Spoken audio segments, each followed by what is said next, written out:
Shri Sai, Jai Jai Sai.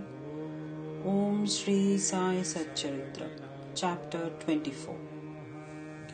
In this chapter, we cover Baba's wit and humor, Chana Leela, Hemad Pant, Sudama, Anna Chinchanikar versus Maushi Bhai. Preliminary. Unless we surrender our ego to the feet of our Sadguru, we will not succeed in our undertaking. If we become egoless, then our success is assured. By worshipping Sai Baba, we attain both the objects, worldly and spiritual, and are fixed in our true nature and get peace and happiness. Therefore, those who want to accomplish or gain their welfare should respectfully hear Sai Baba's Leelas or stories and meditate on them. If they do this, they will easily attain the object of their life and get bliss. Generally, all people like wit and humor, but they do not like that jokes should be cut at their expense. But Baba's method was peculiar.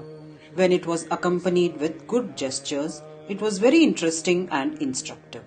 And the people therefore did not mind, even if they were held up to the ridicule. Hemad Pant gives his own instance below. Chana Leela. In Shirdi, a special bazaar was held every Sunday and people from the neighbouring villages came there, erected booths and stalls in the open street and sold their wares and commodities. Every noon the masjid was crowded, but on Sunday it was crowded to suffocation. On one such Sunday, Hemad Pant sat in front of Baba, shampooing his legs and muttering God's name. Shama was on Baba's left, Vaman Rao to his right. Shriman Bhoti and Kaka Sahib Dixit and others were also present there. Then Shama laughed and said to Anna Sahib, "See that some grains seem to have stuck to the sleeve of your coat."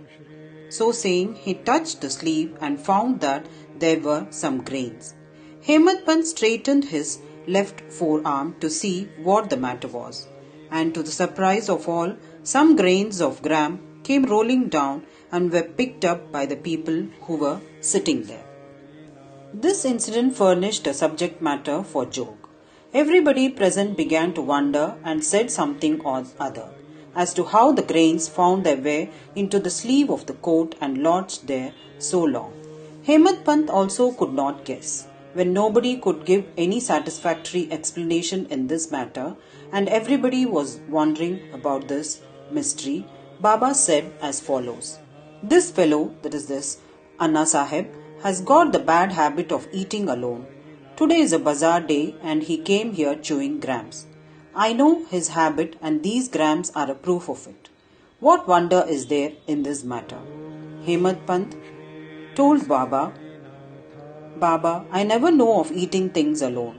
Then why do you shoulder this bad habit on me? I have never yet seen Shirdi Bazaar. I never went to the bazaar today. Then how could I buy grams and how could I eat them if I had not bought them?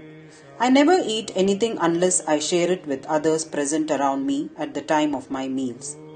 Baba said, "It is true that you give to the persons present, but if none be nearby, what could you do or I do?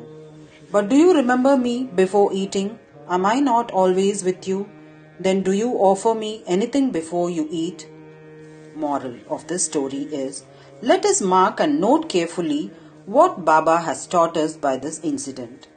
He has advised that before the senses, mind and intellect enjoy their objects, first he should be remembered, and if this be done, it is in a way by making an offering to him. The senses, etc., can never remain without their objects, but if those objects are first offered to the Guru, the attachment for them will naturally vanish. In this way, all the vrittis, that is subtle thoughts, regarding desire, anger, avarice, etc., should first be offered and directed to the Guru, and if this practice be followed, the Lord will help you in eradicating all the vrittis. When before enjoyment of the objects, you think that Baba is present, the question whether the object is fit to be enjoyed or not will at once arise. Then the object that is not fit to be enjoyed will be shunned, and in this way our vicious habits or vices will disappear and our character will improve.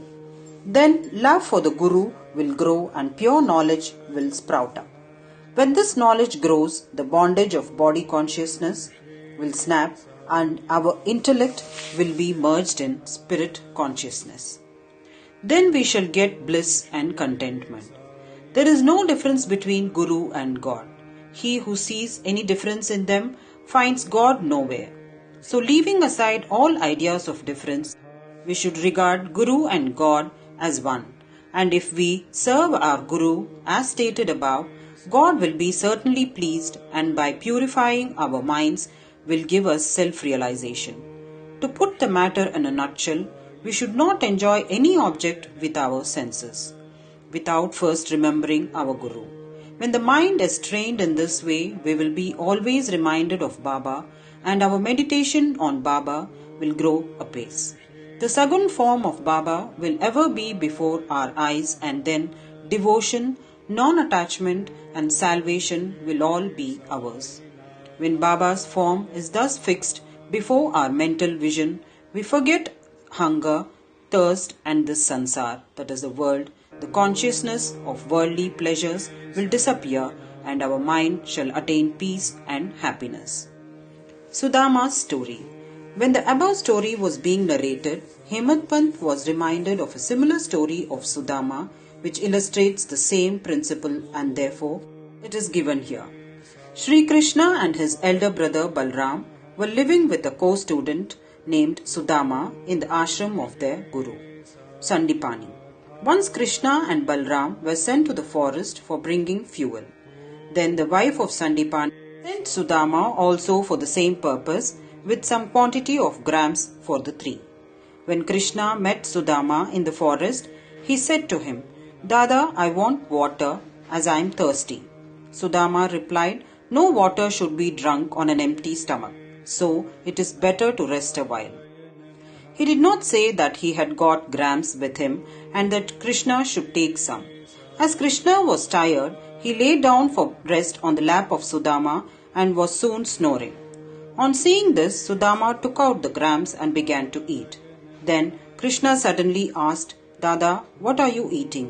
What is this chitter-chatter sound?" He replied, "What is there to eat? I am shivering with cold and my teeth are chattering. I can't even repeat Vishnu Sahasranam." Hearing this, the omniscient Krishna said, "I just had a dream in which I saw a man eating things of another, and when asked about this, he said, 'What dust should he eat?'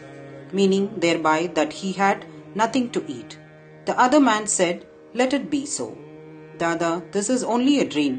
I know that you won't eat anything without me." Under the influence of the dream, I asked you what you were eating. If Sudama had known the omniscient Sri Krishna and his Leelas, he would not have acted as he did. Therefore, he had to suffer for what he did. Though he was a chum of Sri Krishna, he had to pass his later life in utter poverty. But when he later offered Krishna a handful of parched rice earned by his wife with her own labor, Krishna was pleased and gave him a golden estate to enjoy. This story should be remembered by those who have the habit of eating things alone without partaking them with others. The Shruti also emphasizes this lesson and asks us to offer things first to God and then enjoy them after they are renounced by Him. Baba also has taught us the same lesson in his inimitable and humorous way. Anna Chinchanikar versus Maushibai. Hemant Pant now describes another witty incident in which Baba played a peacemaker's part. There was one devotee by name Damodar Gansham Babare, alias Anna Chinchanikar. He was simple, rustic and straightforward. He cared for nobody, always spoke plainly and carried all dealings in cash. Though he looked outwardly harsh and uncompromising, he was good-natured and guileless. So Sai Baba loved him. One day, like others serving Baba in their own way, this Anna was shampooing the left arm of Baba, which rested on the kathada, that is railing. On the right side, one old widow named Venubai Kaujalgi, whom Baba called Mother, and all others called Maushibai, that is mother's sister, was serving Baba in her own way. This Maushi Bai was an elderly woman of pure heart. She clasped the fingers of both her hands round the trunk of Baba and was at this time massaging Baba's abdomen.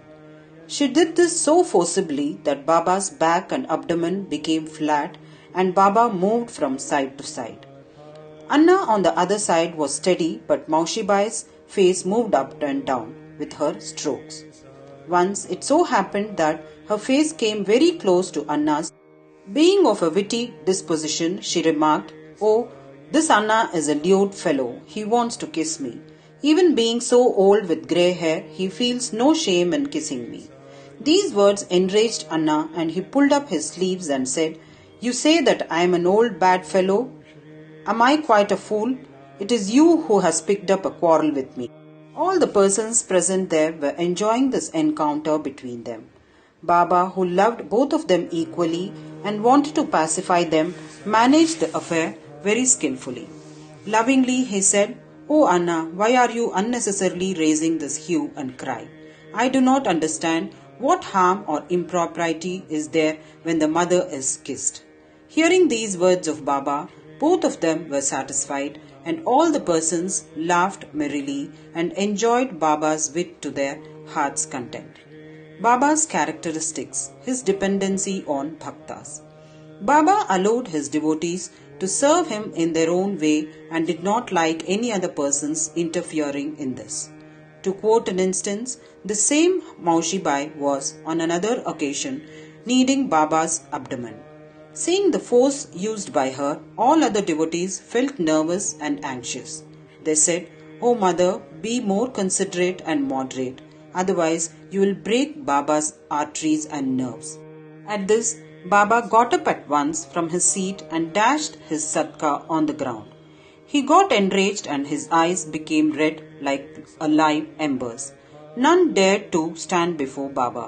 Then he took hold of one end of the satka with both hands and pressed it in the hollow of his abdomen. The other end he fixed to the post and began to press his abdomen against it. The satka, which was about 2 or 3 feet in length, seemed all ready to go into the abdomen, and the people feared that the abdomen would be ruptured in a short time. The post was fixed and immovable, and Baba began to go closer and closer to it and clasped the post firmly. Every moment the rupture was expected and they were all dismayed, did not know what to do and stood dumb with wonder and fear. The other devotees wanted only to give a hint to the Maushi Bai to be moderate in her service and not cause any trouble or pain to Baba. They were surprised to see that their well-intentioned effort had resulted in this crisis, and they could do nothing but to wait and see. Fortunately, Baba's rage soon cooled down. He left the satka and resumed his seat.